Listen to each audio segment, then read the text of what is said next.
Hello and welcome are my channel. I hope आप सभी लोग अच्छे होंगे। इसके पहले हमने दो अपने लेक्चर लिए थे। आज मेरा थर्ड लेक्चर है डेवलपमेंट टॉपिक का। ठीक है, तो आज हम बात करेंगे एसडीआई के बारे में और सस्टेनेबल डेवलपमेंट के बारे में, और टाइम हुआ तो बीएमआई के बारे में बात कर लेंगे। ठीक है, तो चलिए स्टार्ट करते हैं। फर्स्ट ऑफ ऑल एसडीआई के बारे में, ठीक है ना। देखिए, एसडीआई के बारे में सबसे पहले ये हम जान लेते हैं इसका पूरा नाम होता क्या है। इसका नाम होता है ह्यूमन डेवलपमेंट इंडेक्स।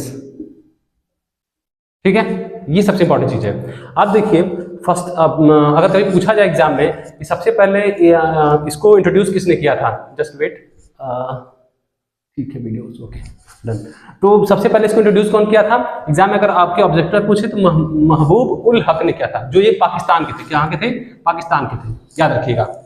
और उसके साथ साथ एसडीआई के बारे में कुछ थियोरी लॉरियट अमर्त्य सेन ने दिया था। ये कहाँ के थे? ये हमारे इंडिया के थे। ये बहुत बड़े इकोनॉमिक्स थे, दोनों इकोनॉमिक्स थे।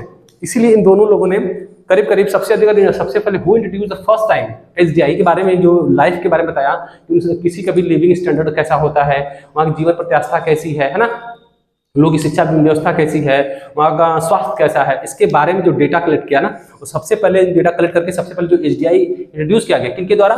महबूब उल हक के द्वारा किया गया। यही फर्स्ट टाइम उन्होंने इसके बारे में बताया था। और लॉरियट अमर्त्य सेन, ये नोबेल प्राइज है, ये भारत के भी बहुत बड़े इकोनॉमिक्स हैं। ठीक है, तो याद रखिएगा, ये टॉपिक पूछा जा सकता है कि who in first time introduce the SDI, Mahbub ul Haq ने किया था, राइट।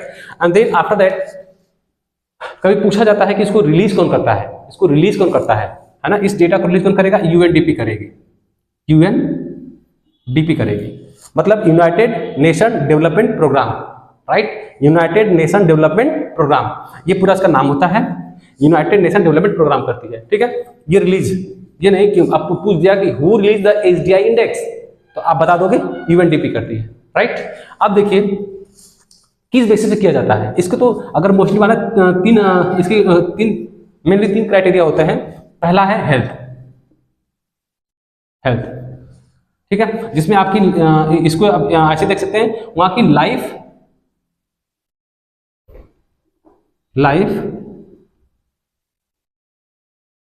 लाइफ एक्सपेक्टेंसी क्या है। दूसरा क्या है आपका? एजुकेशन। तीसरा क्या मान सकते हैं हम? Per capita income, per capita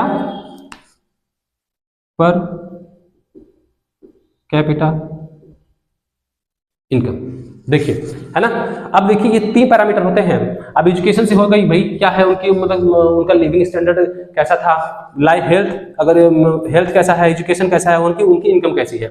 ये जो तीन पैरामीटर से हम ये बता सकते हैं किसी भी कंट्री का, जो वहाँ के जो पीपल रहते हैं उनके जीवन जीने की प्रत्याशा कैसी है, उनकी स्वास्थ्य कैसा है, उनका एजुकेशन कैसा है। इन तीनों को जब हम कंबाइन करके डेटा निकालते हैं तो क्या बनता है हमारा? HDI, human development index. Okay, अब देखिए अगर ये बात किया जाए कि इसकी रैंकिंग जारी होती है, करीब करीब टारगेट किया जाता है, लगभग में इसमें पार्टिसिपेट करने वाली 193 कंट्री होती हैं। और इसमें से अगर हम इंडिया की बात करें तो इसमें जो रैंकिंग है 2024 का डेटा आपको बता रहा है 134 रैंकिंग है। सोचिए, ये डेटा पूछा जा सकता है कि जो इंडिया की जो रैंकिंग है कितनी है? 134 रैंक है। कितना? 134 रैंक। सोचिए, अगर 23 का डेटा देखा जाए तो ऑलमोस्ट इतना ही था। सोचिए मतलब कितना, अगर हम इस रैंकिंग की बात करें तो इससे अच्छा श्रीलंका, नेपाल हमसे अच्छे हैं इस रैंकिंग में। सोचिए, राइट। तो भाई तीन चीजें देखिए, हेल्थ अच्छा होना चाहिए, पैरामीटर पूछे तब कि भाई पैरामीटर एसडीआई के क्या क्या हो सकते हैं? Health, education and per capita income. अब हेल्थ का मतलब क्या है? लाइफ एक्सपेक्टेंसी क्या है। जैसे अगर हम देखें जापान के लोगों की बात करें, भाई जापान के लोगों की जो जीने की जो एज है इंडिया के कंपेरिजन में मैक्सिमम है। वहाँ की लाइफ जो एक्सपेक्टेंसी है अधिक है, जीवन जीने की प्रत्याशा जिसे कहते हैं वहाँ पे अधिक है। अभी जैसे मान लीजिए लोग कहते हैं कि भाई जो लाइफ एक्सपेक्टेंसी घट रही है, ये गलत कहते हैं। आपको मैं ये रियल फैक्ट बता रहा हूँ। जो लोग कहते हैं कि पहले लोग इतने साल जीते थे, नहीं, अब प्रेजेंट में इंक्रीज हो रही है। ये आप हमेशा याद रखिए, बहुत ही इंपॉर्टेंट फैक्ट आपके बता रहे हैं। जो लोग कहते हैं कि नहीं उम्र कम हो रही है तो गलत कहते हैं। याद रखिए, जो डेटा है आप पढ़ाई करिए, उसमें आप डेटा मिलेगा। ऐसा क्यों मैं कह रहा हूँ? क्योंकि देखिए पहले मेडिकल फैसिलिटीज नहीं थी, है ना, हाइजीन इतना नहीं होता था, है ना, क्योंकि आज क्या है, किसी को भी अगर हम सही ट्रीटमेंट दें तो उसकी जान बचाई जा सकती है। जब जिसकी जान बचाई जा सकती है, हम हमारे सारी अवेयरनेस है, टेक्नोलॉजी है, मेडिकल साइंस है, हर चीज़ है, तो आज हम क्या कर रहे हैं, पहले कंपेरिजन में लाइफ हमारी क्या है, इंक्रीज हो रही है, कम नहीं हो रही है। याद रखिएगा, ये हमेशा याद रखना आपको है, ठीक है। तो इसलिए 3 पैरामीटर देख लिया हमने। एचडीआई होता क्या है, ह्यूमन डेवलपमेंट इंडेक्स, कौन रिलीज करता है, यूएनडीपी करती है। इसके पैरामीटर क्या क्या होते हैं, हेल्थ होता है जिसको हम लाइफ एक्सपेक्टेंसी के नाम से भी जानते हैं, एजुकेशन वहाँ का कैसा है, एजुकेशन सिस्टम कैसा है, वहाँ पे कितने लोग हायर स्टडीज करते हैं, रिसर्च करते हैं, मिनिमम कितने बच्चे वहाँ के इनरोल होते हैं किसी भी स्कूल में, है ना, ये मैटर करता है। पर कैपिटा इनकम उस कंट्री कितनी है, जितनी हायर इनकम है ना, ये सब तीनों पैरामीटर ही क्या करते हैं, काउंट किया जाता है किसमें, एचडीआई में। आई होप कि ये चीजें आपको समझ में आएंगी। और उसके बाद इसके सब फर्स्ट टाइम किसने किया था, महबूबा उल हक, जो पाकिस्तान के इकोनॉमिक्स थे फेमस, और लॉरेट अमर सेन ने भी इसमें काम किया था, इसलिए दोनों भी एचडीआई के इनके नाम इंक्लूडेड होता है, ठीक है। और अगर रैंकिंग की बात करें तो इंडिया किस रैंक पे है, 134 रैंकिंग है। 23 में भी यही ऑलमोस्ट 134 रैंकिंग थी। रैंकिंग पूछ दे तो आप 134 लिख दीजिएगा बेहिचक, ओके। कितनी कंट्री में, 193 कंट्री में, ठीक है। आई होप कि इतना रिवीजन बेसिस पे है, आपके लिए अगर इतना एग्जाम में आप कर लेते हैं तो आपको अच्छे मार्क्स मिल जाएंगे, ओके। अब हम नेक्स्ट टॉपिक बात करेंगे सस्टेनेबल डेवलपमेंट, ओके।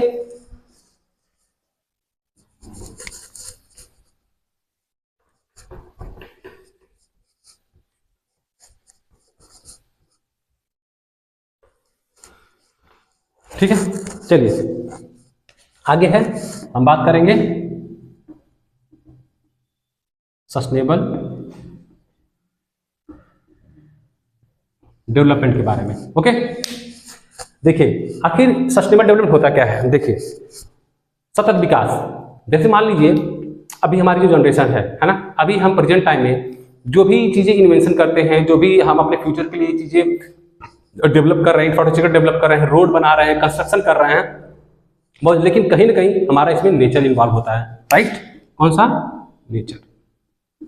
भाई नेचर क्या है, देखिए जितने भी चीज हम रिसोर्सेस हम लेते हैं, चाहे खाने के लिए, पीने के लिए, पहनने के लिए, शिक्षा के लिए, एजुकेशन के लिए, एवरीथिंग जो भी है, ट्रांसपोर्टेशन के लिए, एरोप्लेन के लिए, जो भी सब कहाँ से प्राप्त होता है, हमें नेचर से मिलता है। अब इस नेचर का अगर हम दुरुपयोग करेंगे, इसका अगर हम अच्छे से यूज नहीं करेंगे, तो भाई ये नेचर आने वाले समय में हमें जो चीजें मिल रही है ना, वो क्या हो जाएगा, डिक्लाइन होता चला जाएगा, और हमारा नेचर क्या हो जाएगा, मतलब नेचर का क्या हो जाएगा, एक्सप्लॉइटेशन करते रहेंगे, तो नेचर से जो हम प्राप्त कर रहे हैं उसमें क्या आ जाएगी, कमी आ जाएगी। तो इस चीज को मेंटेन करने के लिए कि अगर हम किसी भी कंट्री में रहते हैं, किसी भी सिटी में, कहीं भी स्टेट रहते हैं, तो हमें दोनों चीजें, डेवलपमेंट जरूरी है, राइट भाई। लेकिन डेवलपमेंट ऐसा तो जरूरी नहीं है कि हम नेचर का दोहन करके या नेचर को एक्सप्लॉइट करके हम डेवलपमेंट करें, ये बिल्कुल भी सही नहीं है। तो इसलिए इस कॉन्सेप्ट का प्रयोग किया गया, किसका, सस्टेनेबल डेवलपमेंट का। इसका मतलब होता है कि हम अपने फ्यूचर जनरेशन के लिए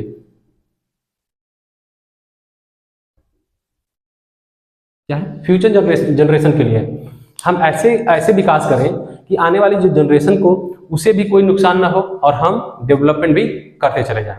जैसे एग्जांपल पे आपको हम समझाना चाहते हैं आखिर ये होता क्या है। जैसे मान लीजिए ये लैंड है और ये कुछ प्लांट है सपोज, है ना। अब देखिए हम यहाँ पे देख रहे हैं कि हमें एक हाईवे पास करना है यहाँ पे, राइट, एक हाईवे पास करना है। अब हम देख रहे हैं कि यहाँ पे बहुत सारे पेड़ हैं, और अगर हम ये हाईवे पास कर देते हैं, अगर इस पेड़ को काटते हैं, तो जितने भी फ्यूल, जैसे मान लीजिए कोई रोड है, अब हमें यहाँ जाने में इस तरह से काफी वक्त लगता है, समय काफी टाइम टेकन होता है ना। सेकेंड थिंग, ज्यादा फ्यूल कंजप्शन होता है ना, जो फ्यूल हमारे एनवायरमेंट जाता है वो भी हानिकारक होता है, ठीक है। जस्ट वेट, वीडियो सही है ना, ओके डन, ठीक है। तो हानिकारक होता है, तो हम इसके लिए क्या कर सकते हैं, देखिए सबसे इंपॉर्टेंट चीज क्या है कि अब हम इतनी दूरी ट्रेवल कर रहे हैं तो फ्यूल भी ज्यादा कंजप्शन होगा, उससे निकलने वाले जो CO2 गैसेस हैं हमारे एनवायरमेंट जाएंगी, वो भी हार्मफुल करेंगी। तो कहीं ना कहीं हमें इसको ब्रेक करना है। अगर हम ये मान लीजिए, अगर हम एक आंकड़ा दे रहे हैं, अगर 1000 ppm में इतने पार्टिकल्स निकल रहे हैं, तो अगर डायरेक्ट अगर हम यहाँ से रोड बना दें तो हो सकता है कि कितने पार्टिकल निकले, 100।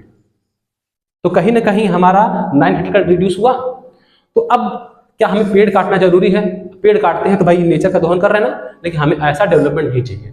तो हमें क्या ऐसा करना चाहिए भाई हमें एक ऐसा मतलब आइडिया लाना चाहिए जिससे हम डेवलपमेंट भी कर लें, हम डेवलपमेंट भी करें, हमारे नेचर भी प्रिजर्व रहे। तो हम कॉन्सेप्ट ला सकते हैं कि ऊपर से क्या करें, हम एक ओवर ब्रिज बना दें, इस तरह से एक ओवर ब्रिज बना दें, इस तरह से हाई एलिवेशन पे ब्रिज बना दें। ठीक है, देखिए कुछ कंसर्न तो होंगे, लेकिन हम मोस्टली क्या करेंगे, अगर इस हमारे नीचे क्या होंगे, हमारे फॉरेस्ट प्रिजर्व रहेंगे, उनको कोई हानि नहीं होगी।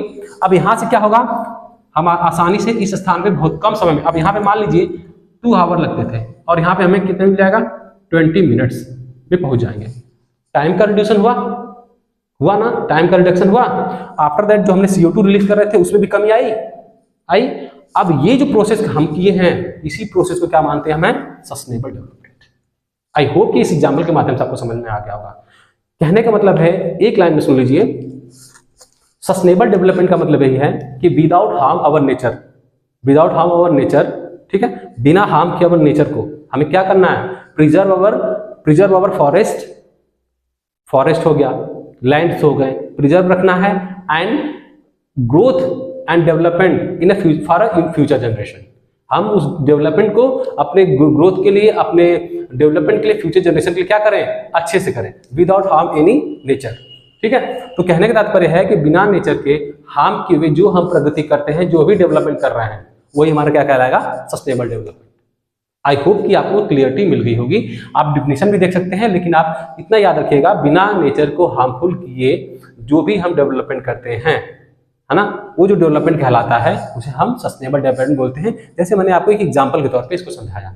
आई होप कि एग्जांपल आपको क्लियरली समझ में आ गया होगा। ओके, चलिए अब रिवीजन की क्लासेस चल रही है ना, इसलिए मैं आपको बस रिवीजन आप करिएगा, और एग्जाम में अगर इतना सब कर ले रहे हैं तो आप इससे रिलेटेड सारी चीजें लिख सकते हैं।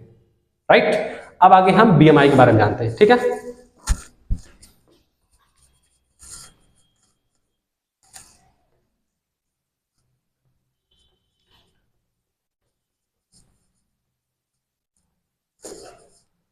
ठीक है, BMI,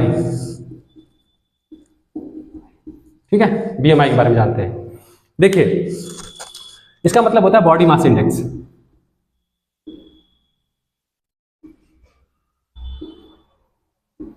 ठीक है, अब देखिए बॉडी मास इंडेक्स क्या होता है कि ये वेरी करता है, और इस डेटा से हमें ये पता चलता है कि भाई किसी कंट्री में, किसी सिटी में, किसी स्टेट में किस प्रकार के लोग की हेल्थ कैसी है, वहाँ पे मोटापा कितना है, लोग किस प्रकार की उनकी हेल्थ पे इम्पैक्ट करता है, इस डेटा से हम पता कर सकते हैं।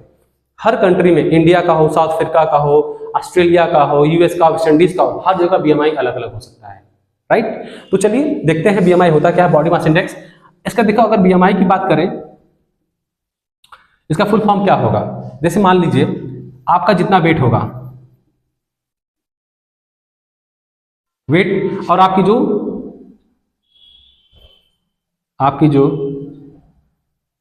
जो हाइट होगी, ठीक है, इन दोनों को हम लेते हैं। अब हाइट आपकी किस में होनी चाहिए, स्क्वायर में, मीटर स्क्वायर में, है ना। जैसे इस प्रकार से देखिए, एग्जांपल दिखा रहे हैं। जैसे मान लीजिए आपको निकालना है BMI।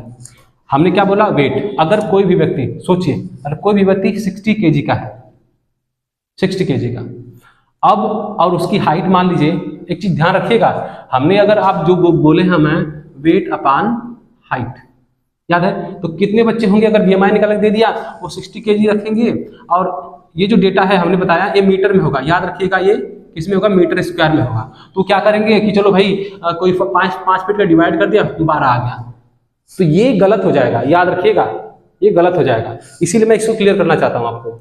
ठीक है, अब मान लीजिए आप जानते हैं कि अगर हम 1 फीट की बात करें, 1 फीट की बात करें तो 0.30 समथिंग हमारा आता है। ठीक है, लेकिन अगर हम देखिए, जैसे मान लीजिए अगर आप जैसे ऐसे देख लीजिए, जैसे कोई व्यक्ति है 5 मीटर का है, सॉरी, अगर कोई व्यक्ति 5 फीट का है, ठीक, 5 फीट का है ना, 5 फीट का है, अगर आप इसको मीटर में निकालेंगे, तो हमें लगता है कि इसका आई थिंक 1.5 मीटर आएगा। राइट, 1.5 मीटर समथिंग, डेटा देख लीजिएगा आप। ठीक है, अब देखिए जब 1.5 मीटर आया, ठीक है ना। तो अब क्या करोगे, अभी भी देखिए, अभी भी आप गलत करोगे। 60 लिखोगे, इसको फीट को मीटर में चेंज कर दिया, अब 1.5 से डिवाइड कर दोगे, तब भी गलत आएगा। क्यों गलत आएगा? तो हमने आपको बोला कि भाई W इक्वल टू क्या है, मीटर स्क्वायर है, क्योंकि जो मीटर है उसको स्क्वायर करना है, तो हमें क्या करना पड़ेगा, 1.5 इंटू 1.5 करना पड़ेगा। तो यहाँ पे हमें क्या करना पड़ेगा, 1.5 इंटू 1.5, ऐसे कर लीजिए, बेसिक से बता रहे हैं। अब दोनों को जब मल्टीप्लाई करेंगे तो 60 अपान 2.25 समथिंग आएगा, आप थोड़ा कैलकुलेट करके देख लीजिएगा, ठीक है। तो जब आप कैलकुलेट करोगे, है ना, आप डिवाइड कर सकते हैं, तो